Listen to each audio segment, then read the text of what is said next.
Welcome to Shabbos Shoutout. Journeys to unknown destinations and looking to the sky are themes of Lech Lecha, this past week's Torah portion.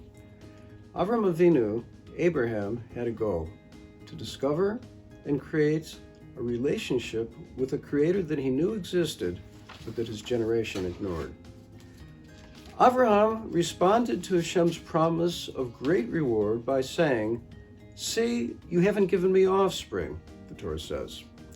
So the Torah then relates that Hashem took Avraham outside and said, "Gaze now toward the heavens and count the stars if you're able to count them."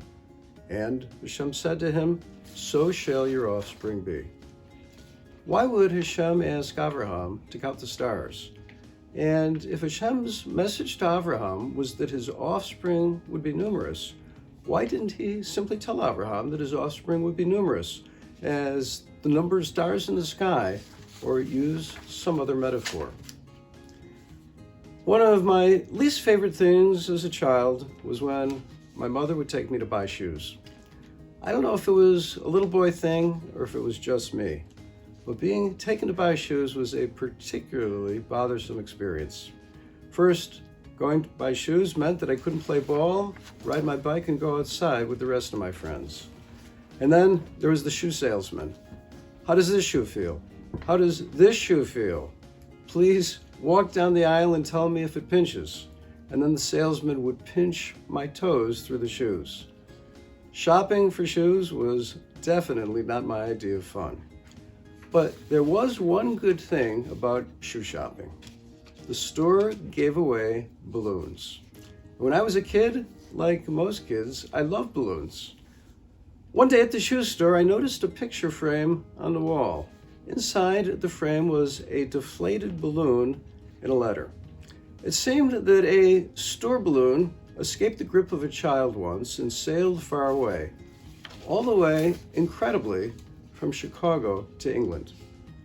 The letter in the frame was from someone in England who said that they found the balloon, upon which was printed the name and the address of the store. From that moment, at the age of 7 or 8, I was hooked. I couldn't wait for my mom to take me to buy shoes. As soon as we'd come home, I'd write my name, address, and a small note on a piece of paper that said, "If you find this, please write back to let me know where you found it." I put the note in a plastic baggie, tied the baggie to the balloon string, went to an open field, launched my balloon, and then I imagined. I would imagine how far my balloon traveled and wondered if anyone would find it and write back to me. A few moments ago, I shared with you a passage from the Torah that describes that Hashem took Avraham outside and said, "Gaze now towards the heavens and count the stars if you are able to count them, so your offspring will be." Hashem was telling Avraham, you can count the stars, and your offspring will also be able to accomplish not only the improbable, but the impossible, as long as they remember that I will always be with them. I shared with you my youthful fascination with balloons. You may be interested to know that I did have one successful launch.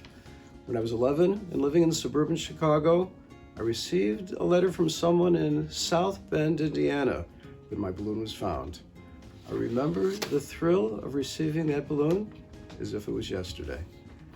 That one letter, way back then, kept my career as a balloon launcher who looked to the sky going for many years.